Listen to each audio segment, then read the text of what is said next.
Resistance. I am, you are, and together we are the resistance movement. Regardless of your political party, affiliations, or beliefs, we all see, know, and may even feel pain, confusion, fear, uncertainty, loss, and suffering right now. It is happening across the country. Although many of us feel that we do need changes to our government systems, our current administration is flooding us with numerous, fast-paced, and destructive changes over the past few months. However, it may help to know that there are actions you can take and resources you can access to empower yourself, your loved ones, and your community to effect change.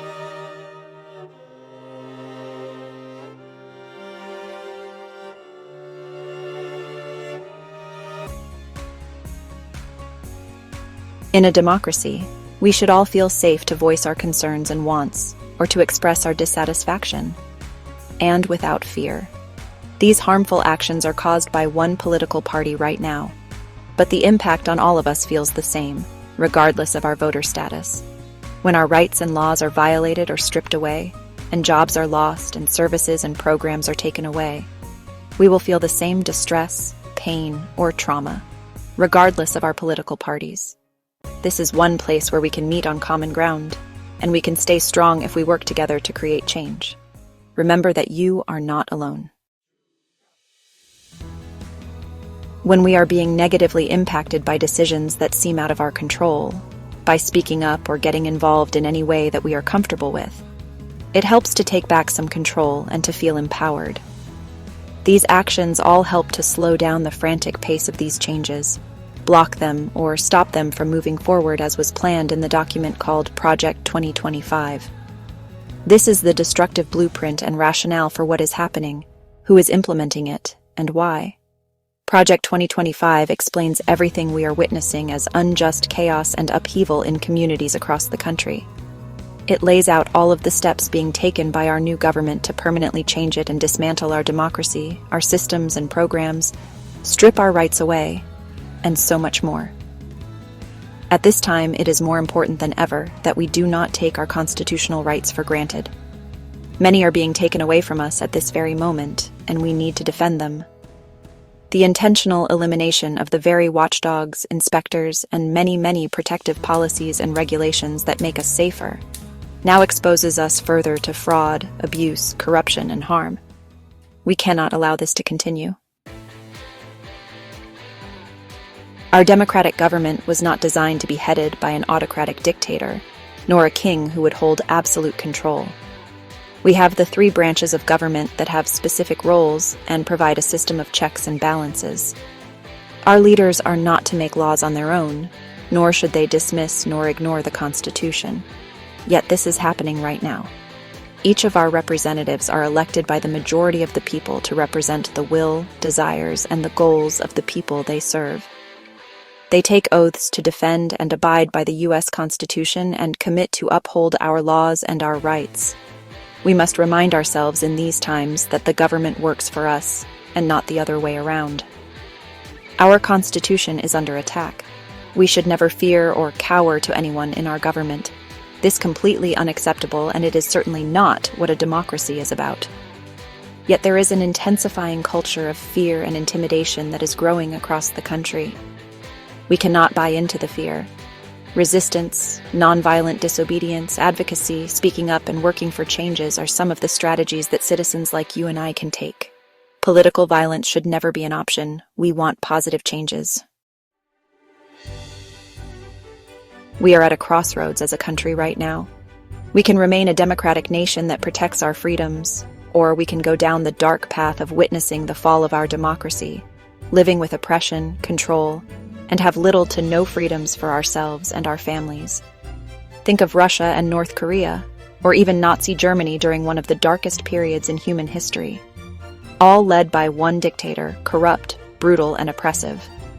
We are now on an unknown and very dangerous path of our own.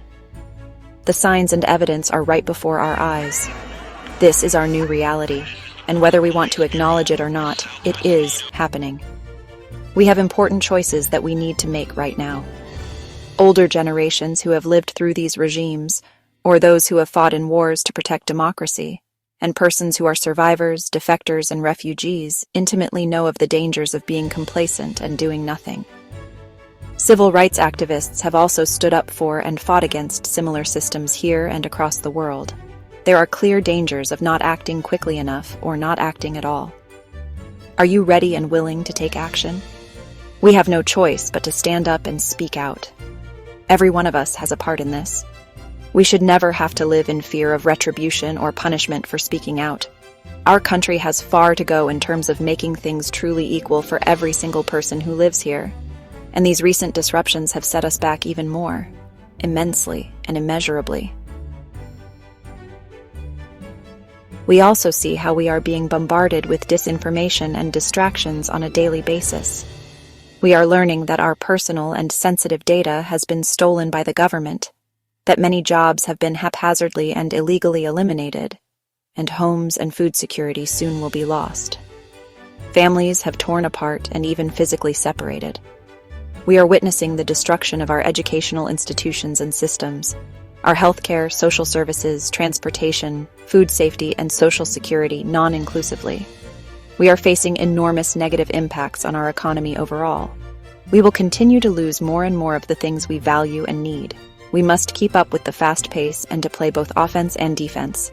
It is extremely challenging, however, as the government is proudly carrying out their plans to, in their own words, flood the zone, to traumatize people, and to cause harm. Again, this is the plan from Project 2025. We cannot be mere bystanders to this, or soon it will be too late. Ask yourself, what is your vision for your life and the world? And what is your vision for the future that our children and grandchildren will grow up in? Is it a vision of prosperity and wonder, learning, growing, opportunity, and health? Or is it hopeless, scarce, oppressive, controlled, and filled with tension, trauma, isolation, fear, or war? Our visions will shape our actions. Right now, we need all hands on deck, so to speak. We must steer this ship away from the cliffs and into the vast ocean of freedom, to live and have stability, health, opportunity, and possibility. This video is your call to action. We have strength in our numbers. No effort is too small, and there are so many ways to speak up and share your voice, opinion, and experiences. From signing petitions, showing up in person, writing letters, emails, postcards, phone calls, texts, creating artwork, protests, boycotts, and everything in between. You can volunteer with a local advocacy group, or even seek legal assistance if needed. Consider your interests and skills.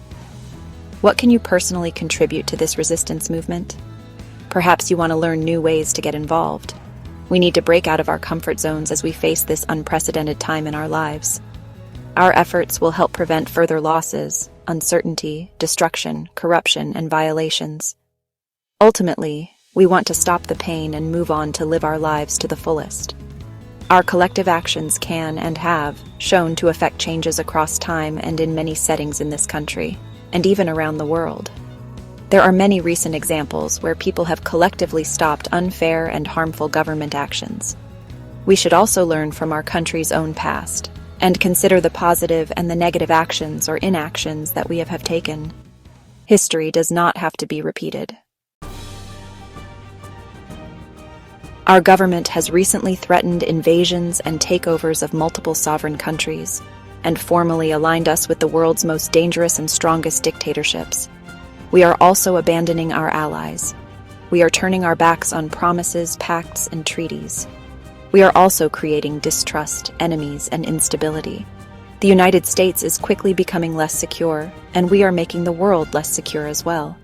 When regimes expand their territories by invading sovereign nations, this also threatens the rest of the free world. We are currently watching this happen in real time with the Russian invasion of Ukraine. Shockingly, and within weeks, our government has made choices so that we are no longer the leaders of the free world and no longer supporters or protectors of other democracies. As Americans, we value our freedoms, and many of us want more and not less. We want safety and stability along with our freedoms. We want to have the respect of other countries. These recent actions do not reflect the American people and our way of life. This is not democracy.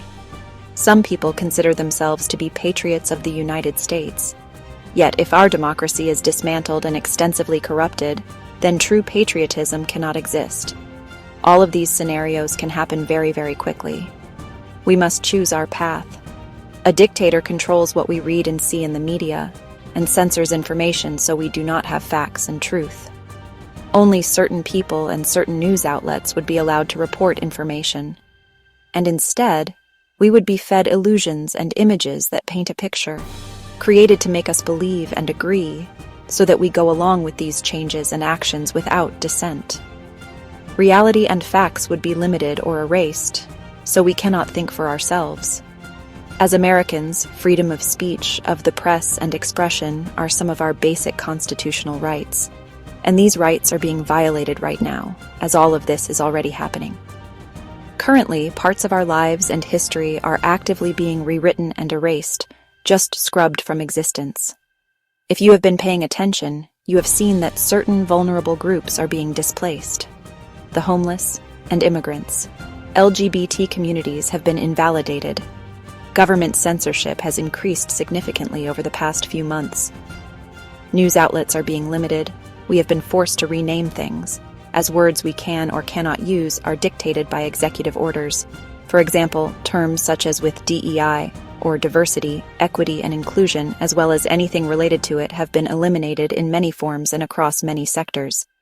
School curriculum is being mandated to change, eliminating parts of our past and current history.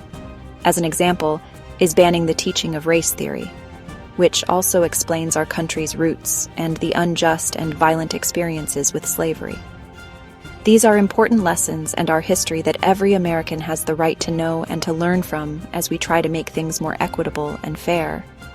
Colleges are losing funding if they teach DEI, and geographical places being renamed such as the Gulf of Mexico mandated to be called the Gulf of America. This is not only unethical, but actually violates laws and treaties as well as international boundaries. We have no right to do this. Government websites with our very own history or health information have been taken down. Our access to weather and alerts has been dismantled. Rewriting and deleting history and facts is wrong. It is not just inaccurate, but it leaves us vulnerable and puts us in danger. Also, it is not fair to the future children of this country who will grow up in a void and with false information about us and the world. Those in power are controlling our words and our history as if they are the victors of a colony. We must not allow this to happen. Do we want the government to tell us how to think, act, and speak, and to obey out of fear?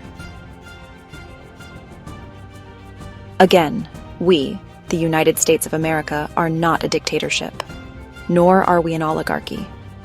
Wealthier people should not be allowed to buy votes, buy our presidency, and then run our government. They should not be allowed to have more importance, rights, and entitlements than the majority and less prosperous people have either. This is not democratic.